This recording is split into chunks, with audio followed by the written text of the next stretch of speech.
Some of you who are regulars here know we've had our share in the past of business books that, in a broad sense, have dealt with how to manage others. But this evening we're going to talk about sort of how to be managed.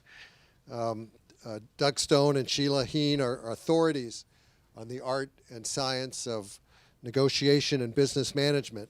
They wrote a bestseller about a decade and a half ago called Difficult Conversations. And their new book, Thanks for the Feedback, focuses on one of the most challenging aspects of conversing with others. That is hearing, processing, and responding to advice, assessments, criticisms, all those things that loosely get grouped under the term feedback.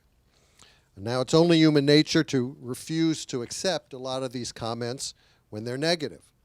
But as Doug and Sheila argue in their book, criticism shouldn't be taken as rejection, but as an opportunity to grow. I think you're going to find their talk and their book pretty persuasive. After all, they themselves have had a lot of practice getting their own message across, both as lecturers at Harvard Law School and as partners in Triad Consulting Group, which has a wide range of big and small U.S. and foreign profit and nonprofit and NGO clients. So, ladies and gentlemen, please join me in welcoming Doug Stone and Sheila Heen. Thanks, Bradley. So I'm of Doug Stone and Sheila Heen. I'm Doug Stone. That's Sheila Heen. Well, what a great privilege it is to be part of this authors series, and thank you all so much for coming out and supporting the independent bookstore here, Politics Prose, and it's a great institution, and we're just delighted to be part of it. So we're talking about this book that we've written called Thanks for the Feedback, and this is actually our second book, and it's our second book tour, and so I'm put in mind of our first book tour back in 1999. As Bradley mentioned, we wrote this book called Difficult Conversations. And at that point, we hadn't written a book before, and we weren't even sure we could write a book, but we wanted to, and we're working hard on it, and it's a kind of a slim little volume. Let's show a little picture of it.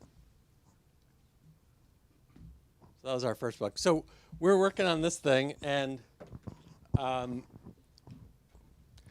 we're having our ups and downs as we're moving along.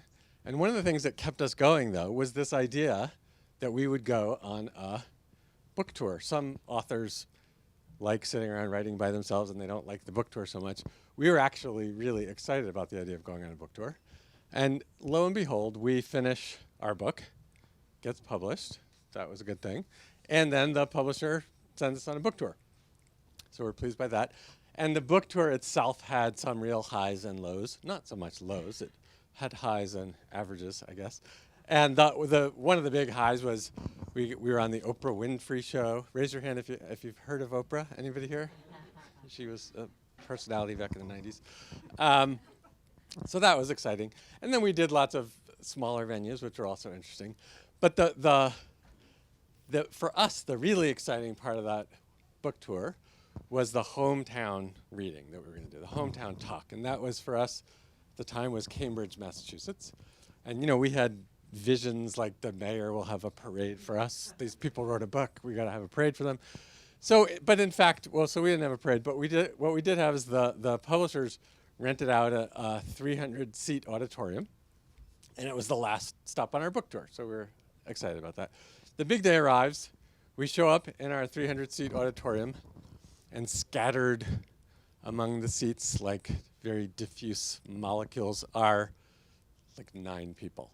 In attendance, half of whom are related to me, and 4 of whom are my sister and her 3 very small children. And we're counting the small children as full people in the count of 9. But we soldier on, and we're giving our talk, and it's going fine. But about halfway through, Caroline, my sister's 3 kids, Caroline was like 8 months old at the time. She's at our book talk. So she starts getting antsy. She starts kind of crying and fidgeting. My sister decides to take her 3 kids and leave so that they're not bothering the other, 5 people there. So they descend down the aisle, and they walk out the auditorium door, and as the door is closing, but it hasn't fully closed yet, we, the people speaking, we can hear them. And Charlie, the 5-year-old at the time, looks up at his mother and remarks of our talk so far. Charlie looks up at my sister and says, "Mom, that stunk." You know, and we're hearing that and we're thinking, well, you could take that in different ways. Luckily, Andrew, the older, wiser 7-year-old, comes to our rescue. He looks down at Charlie and he says, "Charlie, it was supposed to stink." So we were pleased that that he bailed us out there. So this is how feedback works in my family. In any event, the book comes out. We finish the tour and so forth. The book went on to do really well. It's sold almost up to like 1 million copies, which is a lot. And when you have a book that is selling lots of copies, there starts to be pressure to write another book. And it's, they want you to ideally write a book that seems kind of like that first book. So, you have the clicker? So we had, people were making suggestions. Why don't you give it to me so I feel like I can coordinate? I'd like to be in control. You have some feedback for me? Sheila's always, whoops, see what happens when you, Sheila's always giving feedback. Should I be in charge of it or what? Apparently. So people were saying difficult conversations at work, difficult conversations at home, difficult conversations for chefs. You could see there would be sort of endless permutations of this topic, right? But we resisted this idea. We really felt like if we're going to go to the trouble of writing a book and putting a book out in the world, we want to feel like we have something new to say, something different and interesting and useful to people. So we resisted this until now. And we've been thinking about this topic of feedback. And I'll let Sheila say a few words about that. Would you like to hold this now? I would, thank you. Come to me. Get lost. So that became the question of the hour, which is, well, what is the next book? What is it that's new that we're learning? And the question of the hour turned into the question of the year, which eventually turned into the question of the decade. And during this time, we were traveling around working with people on their toughest conversations and working on 6 different continents, across industries, with NGOs, with governments, even with families. And what we started to notice is that when we asked people, well, so what are your hardest conversations? And we would make a list with them of sort of what do you want help with. Feedback was always on that list. It didn't matter where we were. It didn't matter who we were talking to or why they brought us in. Feedback was always at the top of that list. This is actually a photo of Doug.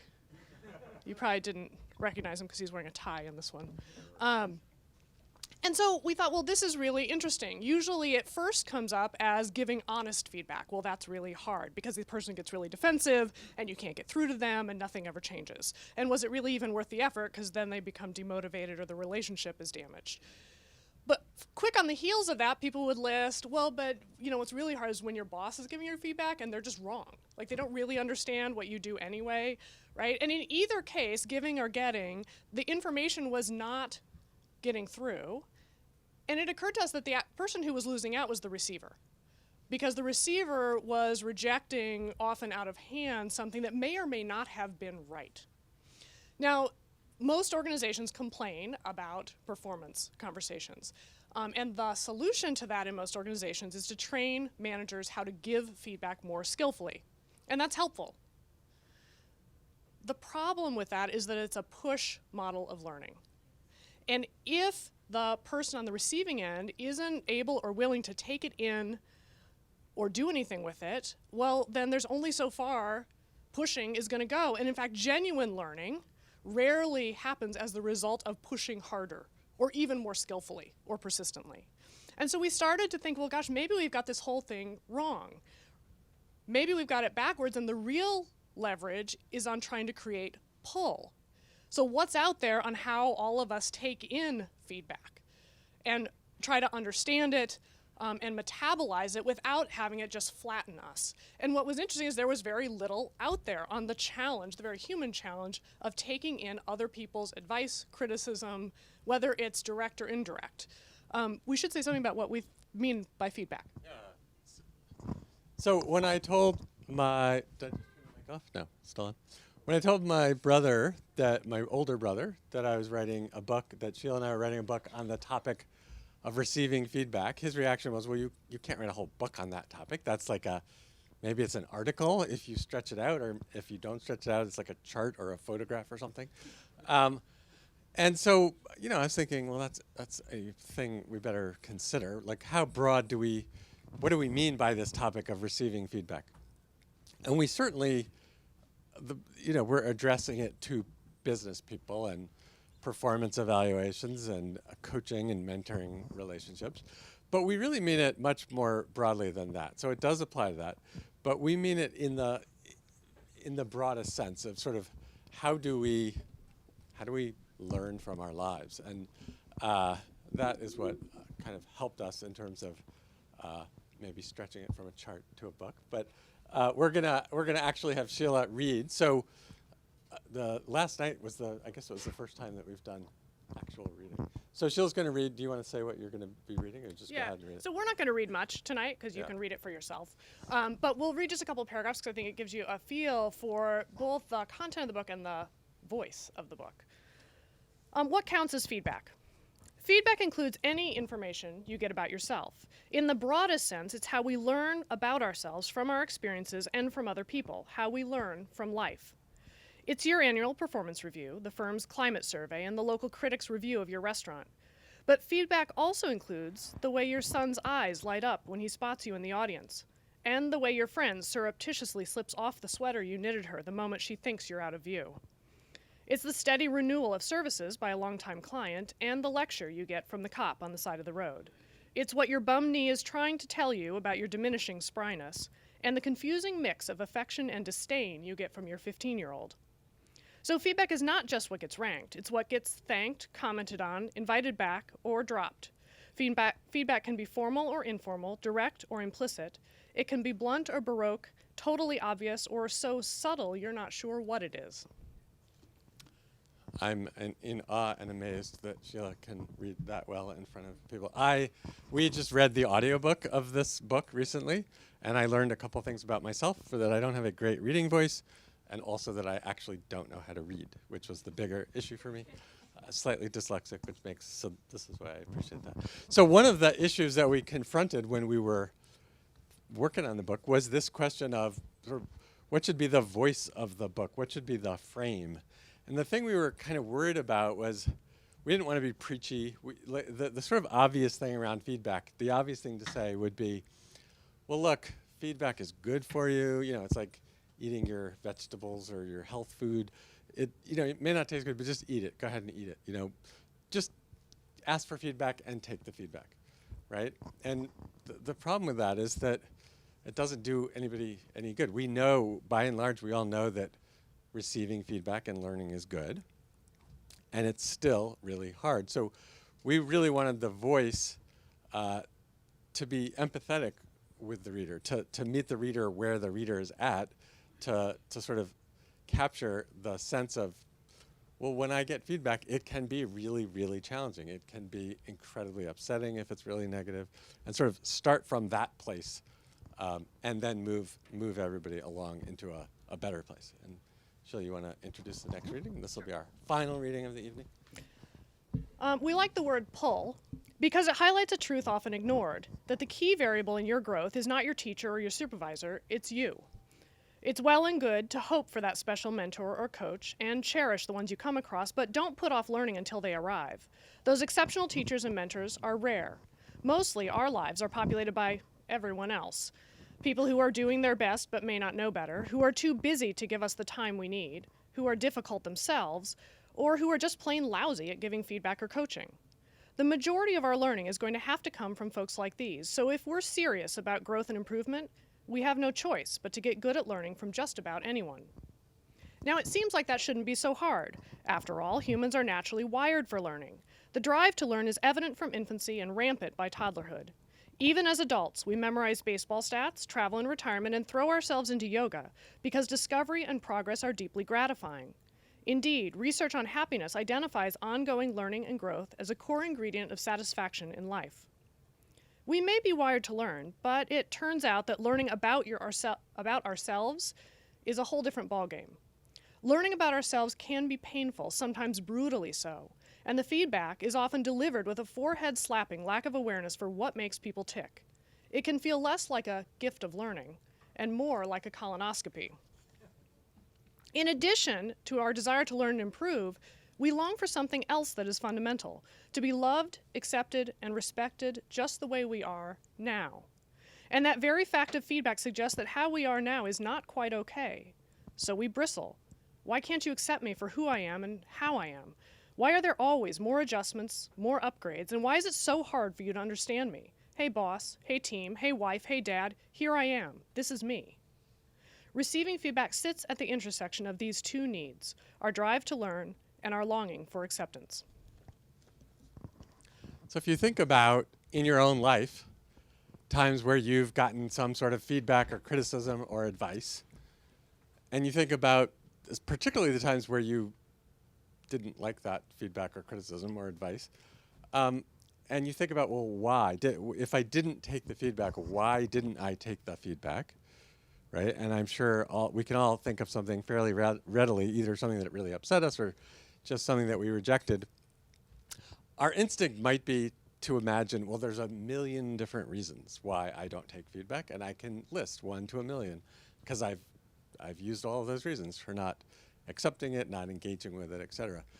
But as Sheila and I sort of studied reactions of the people that we were consulting with and students and even looking inside at ourselves, we realized that there were some patterns to reasons why we don't take feedback, to the kinds of things that really just trigger us and turn us off to the learning. And the pattern, you want to go to the next one? I don't have it. Where? Oh, jeez. This whole evening is just one big feedback for me. So the patterns, it turns out there are really, broadly speaking, there are 3 kinds of reasons, three ways that we get triggered by feedback. And it's really useful to be aware of these because then you can start to spot them as you get feedback in your own life.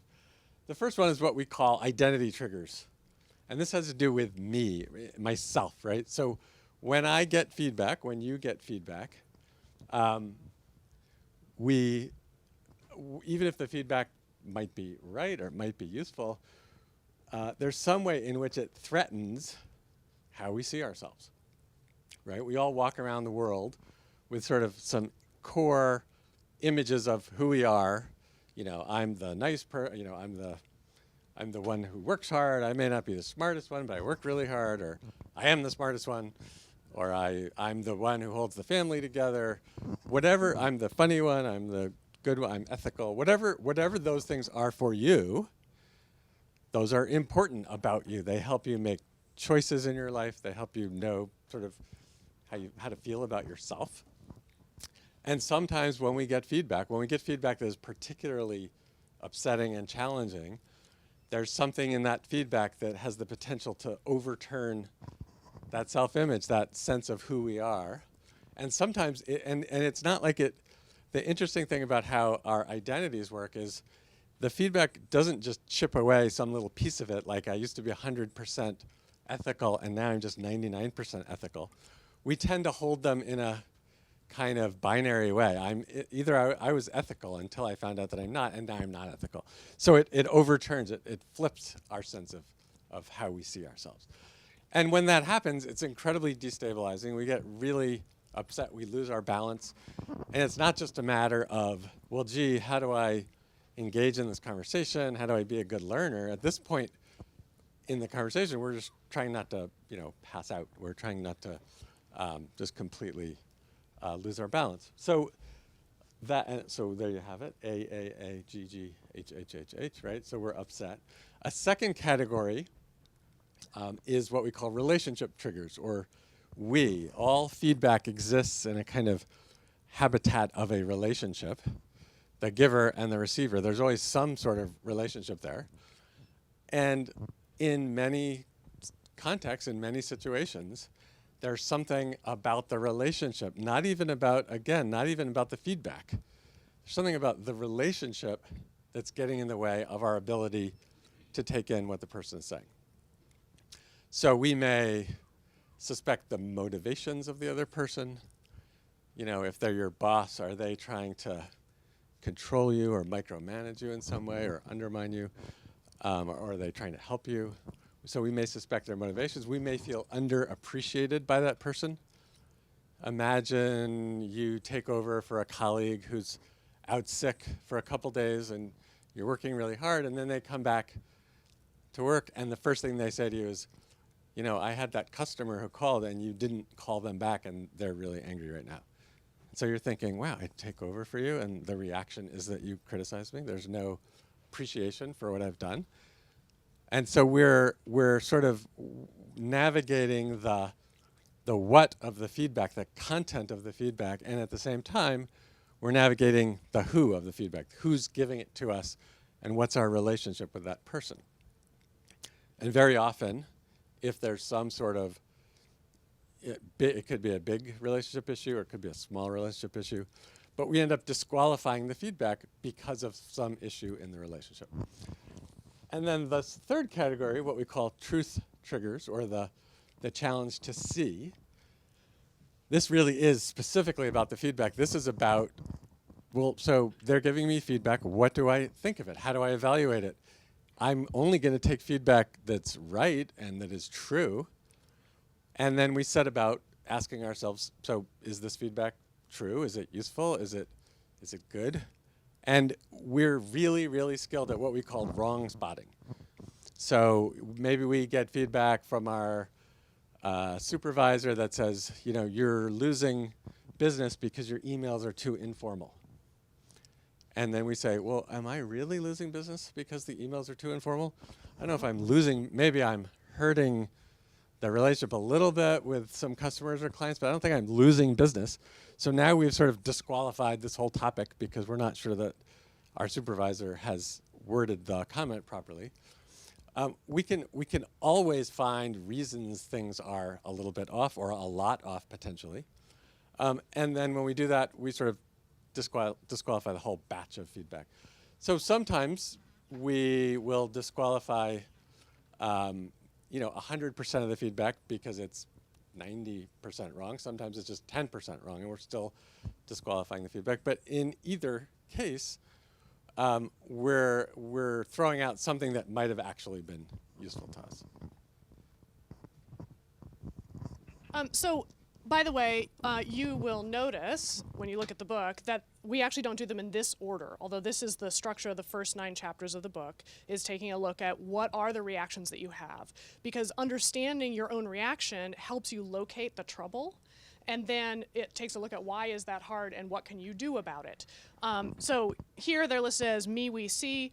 In the book it's see, we, me. We, when you're writing a book like this, you're really debating, well, how do we tell this story? What goes first? What was clear was that the only thing we could not do was see, me, we, since see, me, we was maybe not so appealing. So what we thought we would do is just do a couple of exercises to hit on one thing in each bucket to give you a taste for what we've learned. So we're going to start with me, which is why we put it first for this presentation.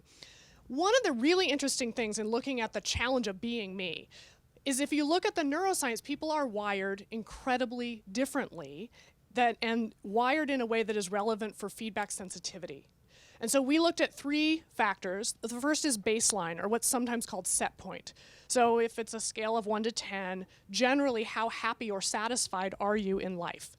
And some people hover quite high at 8 or a 9. These are the people who are perpetually cheerful and really excited about the smallest thing, and you can't quite figure out what's wrong with them, right? But they're just happy people. Others would be pretty low, right? So they're just chronically a little bit dissatisfied. In the absence of positive or negative events in your life, this is where you gravitate back to.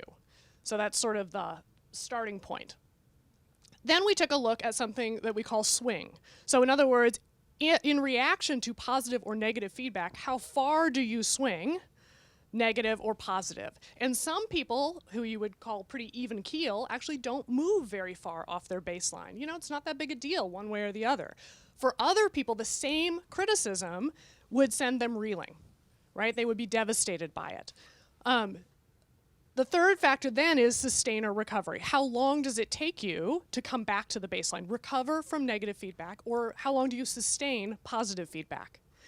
Now, if you look at these three factors in relation to sensitivity to feedback, what you can see is that individuals can vary up to 3,000% in terms of how far they swing and how long it takes them to recover. And by the way, sustain and recover operate independently. So it could be that you don't sustain positive feeling very long. You know, the complimentary email from the customer is nice until you open the next email, and that positive feeling is gone. But actually it takes you a long time to recover, or vice versa. How many people here would say that they probably are pretty sensitive? They swing wide and take quite a while to recover. How many people here would say you're pretty even keel, nothing much knocks you off your baseline? Great, so now like pair up and give feedback to each other. Okay, so like this is one of the challenges on teams, in families, in groups, which is someone who's pretty even keel often is quite direct, and they just don't understand why you're overreacting to the feedback. So then they give the sensitive person even more feedback, which is you just gotta be less sensitive, okay? And you just gotta get a thicker skin, right? So that the sensitive person and the insensitive person, I shouldn't say the insensitive person. Actually, I can say the insensitive person because you don't care if I call you insensitive, right? Because you're pretty even keel. So what's interesting is that these differences in wiring can help explain why your reaction to feedback is so different than your sisters or your spouses or your teammates. And it also emphasizes why the person who's best able to gauge what will help me learn is the receiver. There's no blanket advice to a giver that covers the huge variation in individuals. And actually, Doug and I have very different profiles. I tend to be relatively even keel, with a few exceptions. Sorry? You're the good one. Yeah, I'm the good one, just to be clear. And this is helpful because he's pretty sensitive, actually. And so it affects how we give feedback to each other, as well as how long it takes us to recover and the meaning that we make out of it. Would you add anything to that? Or you just need to recover? Yeah, I just feel depressed. But it also means that when we work together, for instance, we have different requests of each other for coaching. So if in the middle of a talk he thinks of something that I forgot, my request is, we'll just add it, like I want to know in the moment. But you would say, actually, don't add it now because it might drive you crazy, right? Or throw me off for the rest of the talk. And so it's the receiver who actually can coach others around them for what is helpful to them. Now, also, the one thing I will add about wiring is that when it comes to the effect of swinging wide, particularly to negative feedback, one of the things that it can do is it distorts your sense of the feedback itself. That the feedback grows from actual size, it becomes supersized, right? So it's not one thing, it's everything. And it's not just now, it's forever. And one of the effects of that is something that we have dubbed the Google bias, which is that you get one piece of critical feedback that's really upsetting, and it's as if you mentally Google everything that's wrong with me. And you get, 1.2 million hits of all of the mistakes that you've ever made and all of the failed relationships. And, there are sponsored ads from your father and maybe from your ex. And in that moment, all you can see about yourself is not just this one criticism, it's also everything in your life that you have failed at. This is an extreme example, but how many people can identify it in some way? Now, the reason we call it the Google bias is that the reason you can only see the negatives is because of the search term. You searched, what's wrong with me? If you searched, what am I handling pretty well, or what am I doing well, or what's right with me, you would get 1.2 million hits, or let's say 8.2 million hits of the things that you're doing well. But the Google bias then distorts your sense, both of the feedback itself and how important it is, and of your sense of self, and can undermine your self-worth. So that it affects both how you see the past, how you perceive the present, and also how you see the future. Let's just talk a little bit about we. Yeah, so, and you want to, when we read, you want to hear this. So how many people know the comedian Louis C.K.? Some of you. So he's a comedian. He has a current TV show called Louis, but before this show, he had a TV show on HBO called Lucky Louie. And in Lucky Louie, he played a guy who worked at an auto body shop, and he's married to his wife. He plays a guy named Louis. His wife in the TV show is named Kim, and they have a daughter. In this particular episode, Louis and Kim are sort of getting ready for a romantic weekend together. They've sent their daughter to the grandmother's house And Louis decides to do something really sweet, which is he buys Kim some red roses to kind of, he's coming home on Friday afternoon, sort of move the weekend along and kick it off and get started. So Sheila and I are going to read, we have it transcribed up here, the conversation that ensues. And the question that we'll ask you all is, what's the topic of the conversation? All right, so Louis gives Kim the flowers, and after a moment, Kim says, listen, try not to take this the wrong way, okay? But if we're going to be married for the next 30 years, I need you to know that red roses are not my thing. I really don't like red roses. Okay, well, can I critique how you just told me that? It's not that big a deal. Oh, just hit the button on the microphone. Can we interrupt you in the middle of what you're saying? Or are you totally Is it on turn now? Yes, there you go. Can I critique how you just told me that? It's not that big a deal. I just think you should have thanked me for the flowers and then said the thing about the roses. Okay, but I've told you before that I don't like red roses. Remember? But still, I was thinking of you, so I bought you flowers. No, if you had been thinking of me, actually, you wouldn't have gotten me red roses. Come on, Kim. I brought you flowers. That's a nice thing. You say thank you. It's called being polite. No, you know what would be polite? If when I told you things, you actually listened. Okay, hang on. All I'm asking for is a tiny bit of gratitude. So maybe they're not your favorite kind of flowers. No, I didn't say not my favorite. I said don't bring me red roses. Click, please. I was testing you. Kim, what is wrong with you? Are you allergic to saying thank you to people? How do you expect someone to thank you for giving them something you specifically said you don't want? You know what's a better question? How do you get given red roses and turn around and act like this? That's it. I'm out of here. And scene. Okay. So any guesses how their romantic weekend turns out? Actually, any guesses how their marriage turns out? Interestingly, on the show, they end up getting divorced. So what is this about? What's the topic? Yeah. Two different topics. And what are they?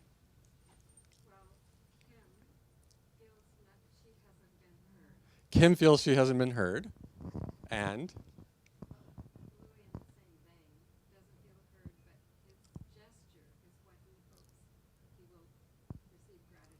Yeah, he feels like there isn't enough gratitude or appreciation on Kim's part. So you've diagnosed this perfectly. Can we ask what you do? You're a marriage counselor? No. Oh, okay. Well, so that's okay. But so we're familiar with this dynamic. So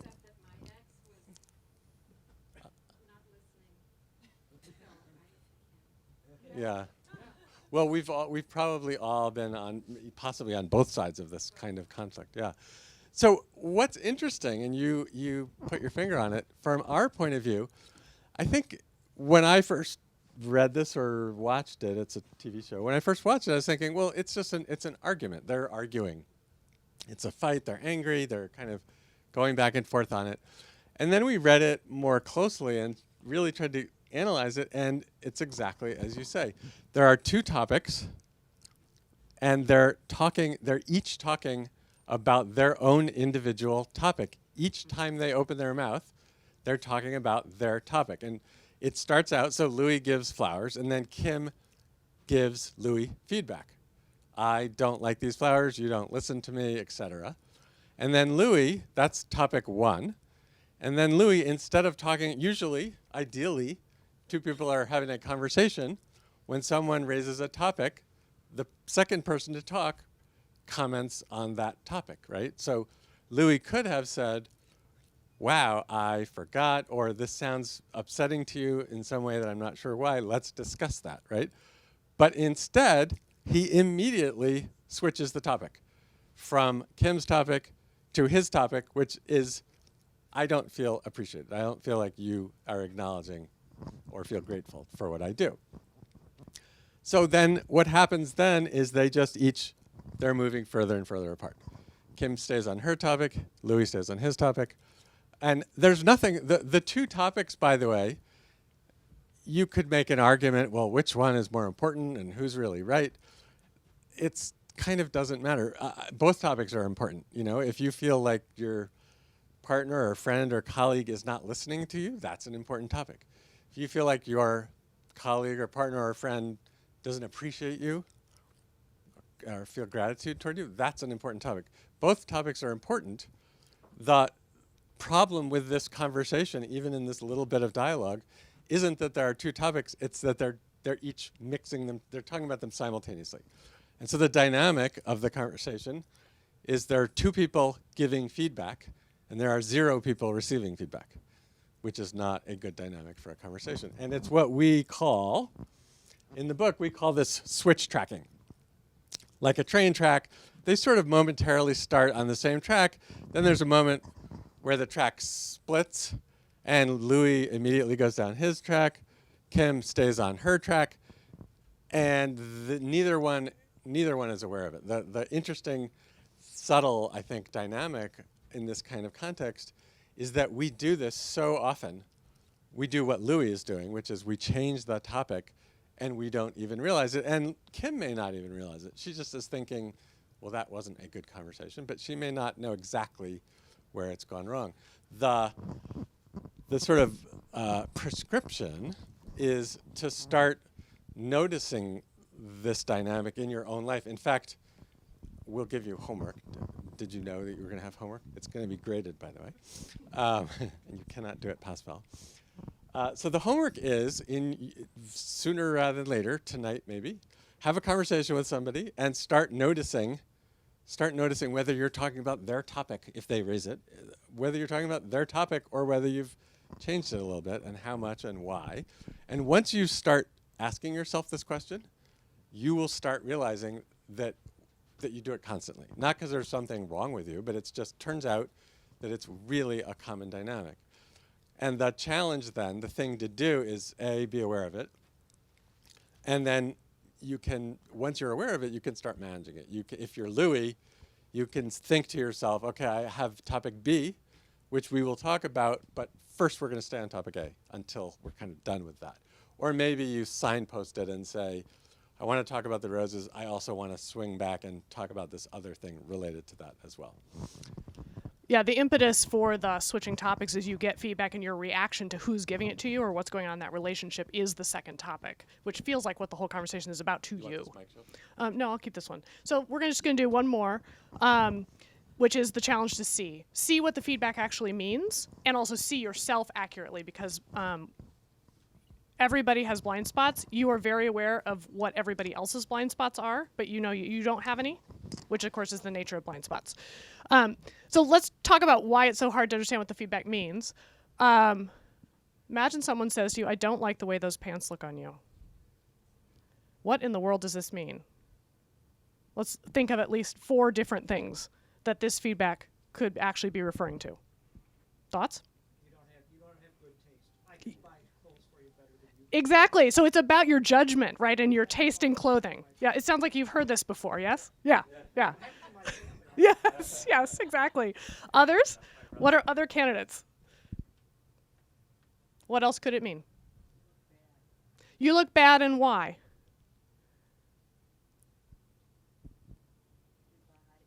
Your body. So you've gained weight or something, those pants no longer look good. So it's about you, not about your taste. Yeah. Others? You embarrass me, why?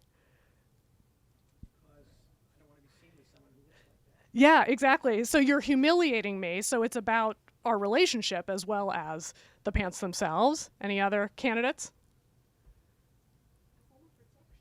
A form of protection. Say more. For example, he told me a pair of pants look bad. And I know, okay, I better not wear them, carry something I don't know. So I said in positive light. Yeah, so the person really is trying to help me, and they're just saying that this particular pair of pants is not as good as others on you, comparatively speaking. They're just trying to give you some coaching. So what's interesting is that these interpretations are very different, and that feedback often comes in labels as vague as these. So, you need to be more proactive. I wish you were more responsive. You need to be more sensitive or more friendly to my family. You need to work on your people skills. And what in the world that means to the giver is not clear. But rather than try to learn, okay, I'm not understanding what that label means, help me understand what you're seeing me do or not do that prompted that concern, and what is it going forward that you want me to do differently. This phrase, I think you guys covered it, could mean I don't like those particular pants at this moment. Oh no, actually now they're fine. I don't like the way those kinds of pants are not the best style, right? You're not as fit anymore. Those pants no longer are flattering. Now it's more about you. You've never had any taste. You guys got this one. This is the kind of thing people mock you for behind your back. Or I've asked you not to wear those pants in the past, and you don't care what I want, so you're humiliating and selfish. Or it could just be easing into I want a divorce, right? And so I think one of the biggest challenges is that when the feedback is incoming and we have a triggered reaction to whether it's right or wrong, we feel like we have to decide now, could this possibly be right, and do I need to worry about it?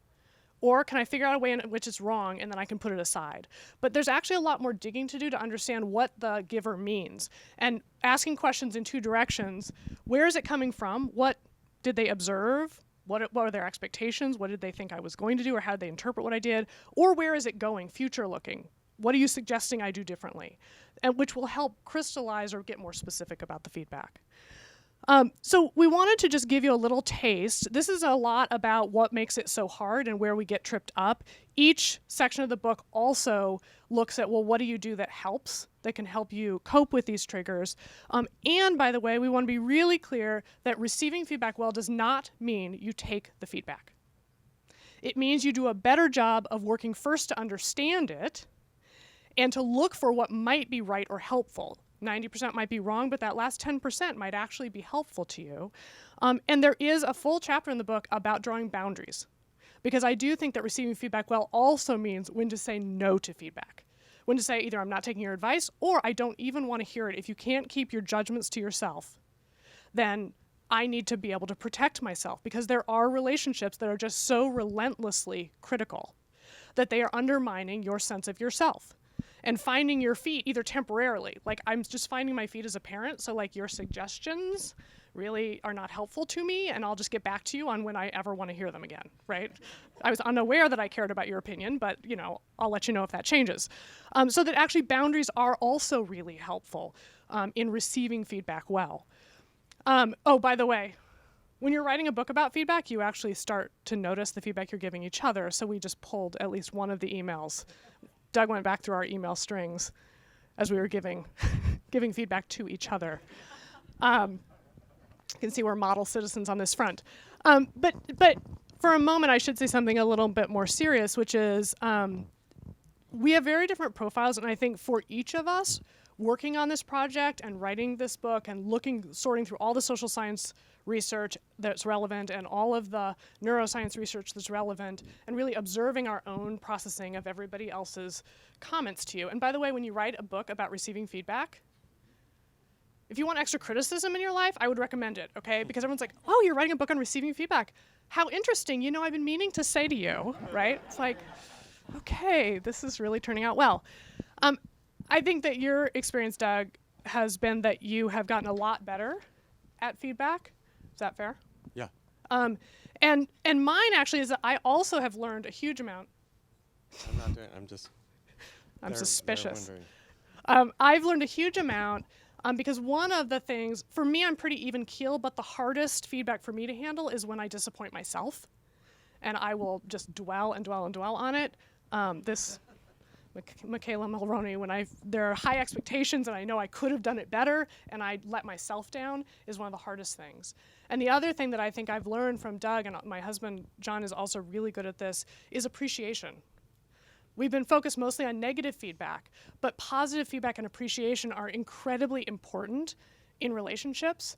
And I think that I've gotten better at just kind of being awake to the contributions of others that really matter to me and the meaning and the value of them in my own relationships at work and at home. And that has been actually a really valuable journey.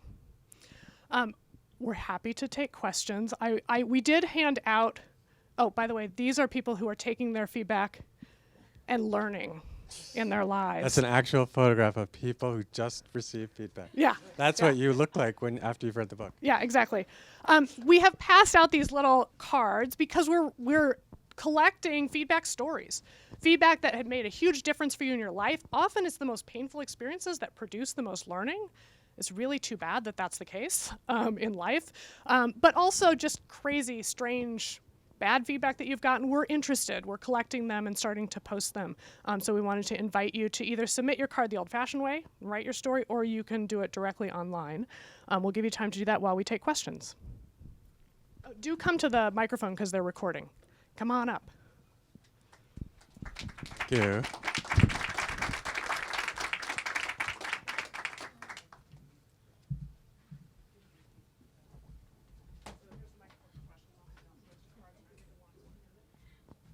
wandered in and grabbed me.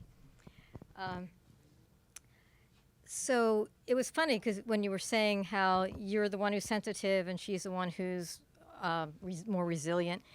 So does that have to do with self-worth, feeling sensitive about feedback, more oversensitive about feedback? And if that's the case, how does that fit into this whole model? You know, so I guess you all heard the question. Does it have to do with self-worth?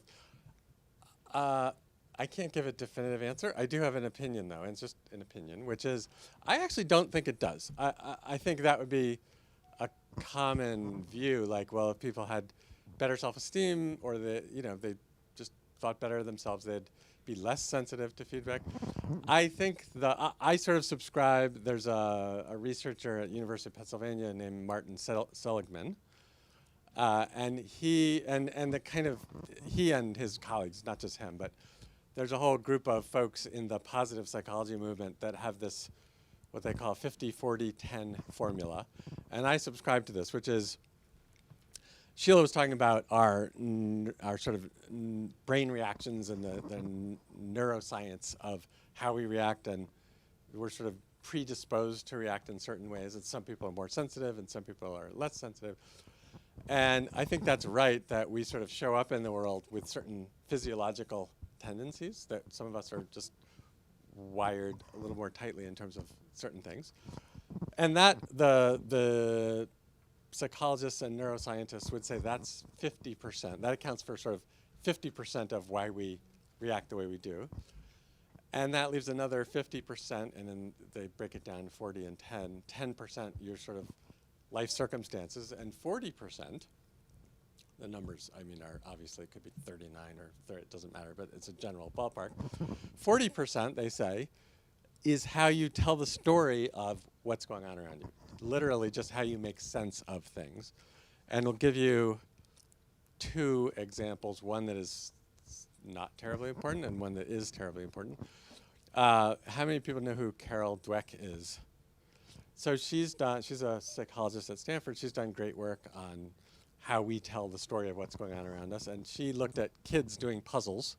And just to sort of oversimplify it, she found that as puzzles would get harder, some kids would stop doing them and other kids would keep trying to do them. And whether they were able to or not, they'd just keep trying. And a big variable in whether they sort of gave up and said, I don't like these anymore, or whether they kept doing them, was how they were telling the story of what was happening. The kids who gave up had what she calls a fixed mindset, where they felt like they were sort of being judged by the experience. They're learning about themselves that they're not good at doing puzzles. And now that they aren't good at doing puzzles, they're certainly not going to keep doing them because it is uncomfortable for them and they just don't want to keep getting judged by the puzzle. Other kids would have what she calls a growth mindset, which is that they're not feeling like this experience is judging them. They feel like they're just engaging in the world and learning stuff. Like, oh, if a puzzle is hard and I can't do it, I'm getting at least a little bit better. I'm starting to learn why this one is hard, and maybe I got a little better this time. It's not about how they see themselves. It's just about them learning and improving or trying. And so the story that the kid tells about the puzzle is totally determining whether they're having a positive experience or a negative experience, whether they keep going or whether they stop. Then a more kind of significant example is, again, Martin Seligman, the University of Pennsylvania guy, has studied post-traumatic stress in soldiers.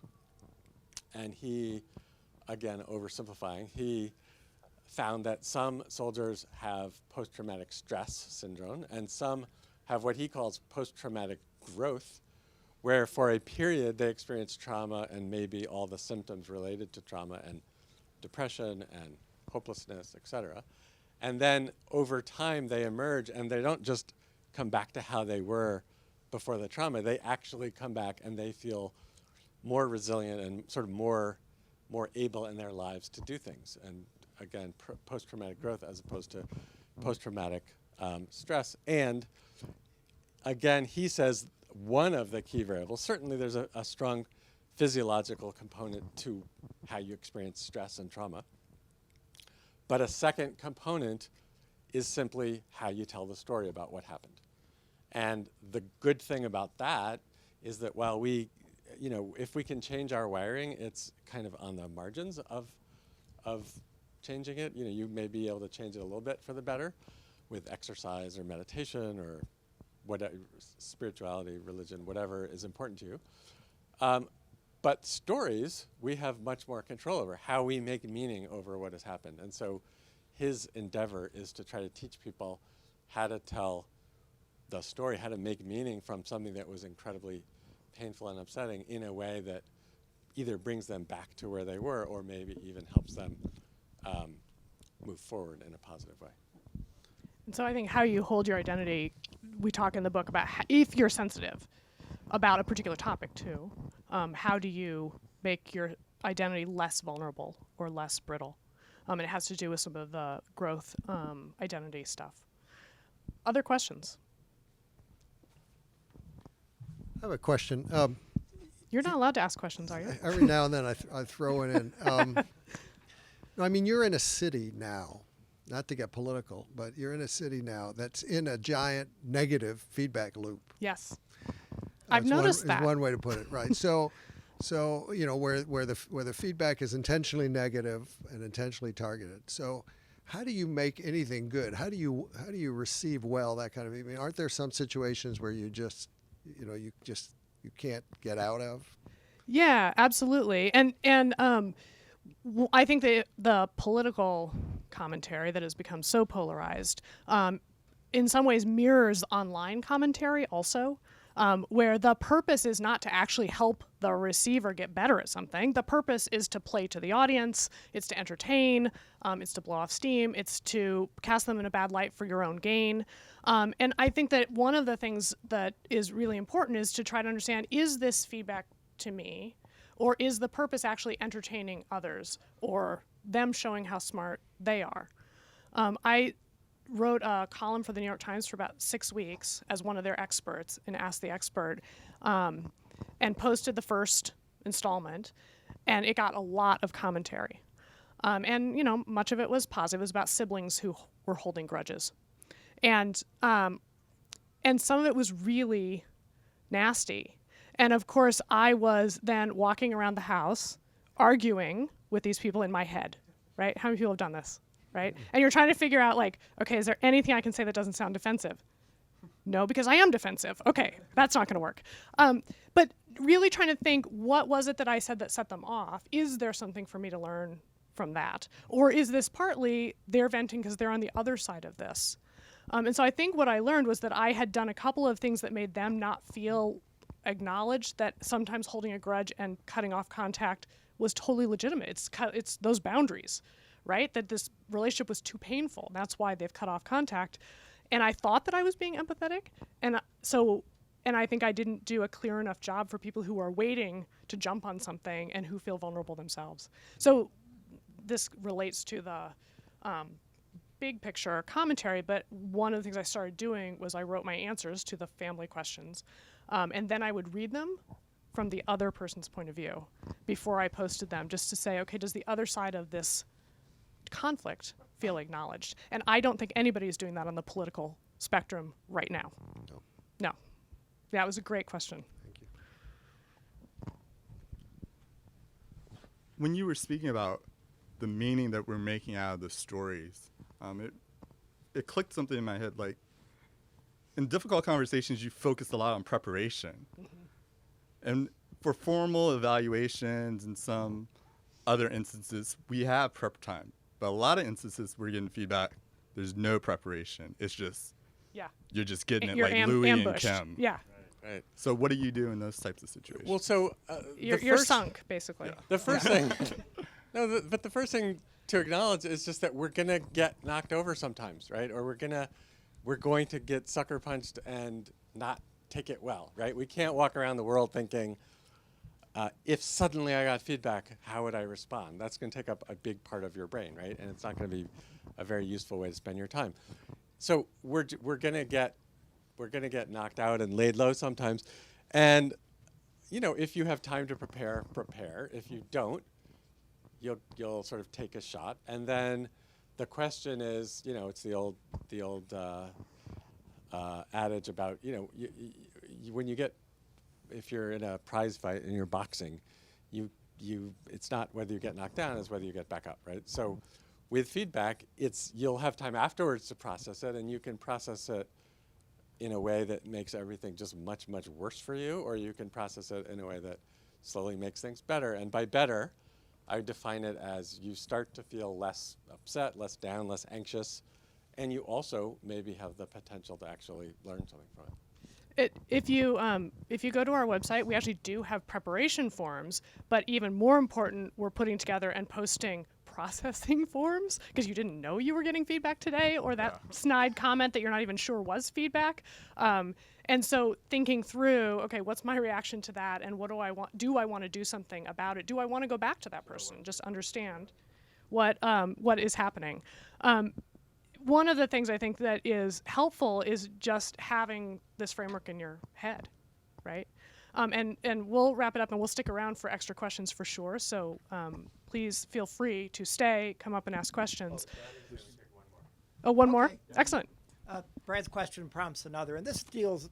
It's an age-old problem around here is the political appointees vis-a-vis the bureaucrats. Yes, What do you indeed. think of a strategy that simply isolates the political appointee, says she doesn't know what she's talking about, and we'll let the experts figure out what to do here, and when we've decided what we want to do, we'll get back to you. Yeah, let me guess which side you're more sympathetic to in the appointees versus the career people who actually know what's going on. Well, Fair when enough. you're in a situation Yeah. where she clearly doesn't know what Yeah. she's talking about. Yeah. Did you want to name names? No, Huh? don't name names. I've done it before. There are too many names, yes. Right. She's not helping the president. She's hurting him by Yes. what she's doing. Absolutely. And just carve her out of any processes that you have Yeah. and simply say, we'll tell you what we're going to do when we decide what we feel is the best thing to do. Yeah, and you're actually describing a strategy that many people use, Right. especially if they try to coach the appointee Right. and the appointee is not receptive to coaching. And you're hitting actually on a dilemma, a rift in Washington that we have done some work on in the Politics and Prose, actually. There's a rift in Washington? It's news. Wow. Politics and Prose provided all of the books. So we did 14 sessions for senior political appointees at the White House to try to help them forge better working relationships with career folks. And then we got pulled into the career folk training on the senior executive service side to try to help them cultivate better working relationships with the appointees. Because each of them is thinking about and talking about how we make this work. There are advantages we each bring to the table, but it's very easy for that relationship to break down. Yeah. I mean, it's my impression things are done pretty well in the agencies, but when it gets to the White House, it gets confused because of their inexperience. Yes, they're inexperienced, and also I think that they're under a lot of pressure to get something done. And not only do they not know what all these acronyms mean, but they don't know how things actually work. And so I think that appointees who are willing to take coaching for how to navigate this world, I think there's a study to be done that would show that they actually do better. The career people certainly feel that they do better. And so one of the things that the White House and the OPM wanted to do was try to help the appointees hear that the career people can help you, listen to them, right? But of course you're up against human nature and feeling responsible, and like you have to go in and prove yourself as the appointee, for sure. I worked for OPM. We'll have to talk about Oh, there we go. There we go. So one of the things I think that has been most interesting for me in wrapping up about this book research is how crucial these skills are both in your personal life and your professional life. So the research on marriage done by John Gottman out in Seattle actually identifies a spouse's willingness to be open to coaching and influence from your spouse, coaching from them about what you should change, as a key predictor of a happy, stable marriage. And research in the work world shows that people who seek out negative feedback, and by that they mean seek out what could I be doing better, actually adapt more quickly to new roles, have higher satisfaction, more creativity on the job, and actually get higher performance reviews. And so this core set of skills not only can help protect us and help us keep learning and growing, but can actually help us in both arenas to do things that I think all of us are working every day to try to do. We do have a very special offer, by the way. So if you buy the book, you don't like it, you don't learn anything from it, and you don't laugh out loud even once, you send us an email, you give us your feedback about it, okay? Because we're supposed to be good at receiving feedback, and then we will call you and personally apologize. Okay, so that is the And offer. tell you that you're wrong. Feel free to keep track of what's going on and add your stories both on the Facebook page and also drop off your card. And you can visit us at Stone and Heen, where we'll be posting blogs and stories that people send to us over the next year, lifetime, right? This is a lifelong journey. Thank you so much for coming out. Yeah.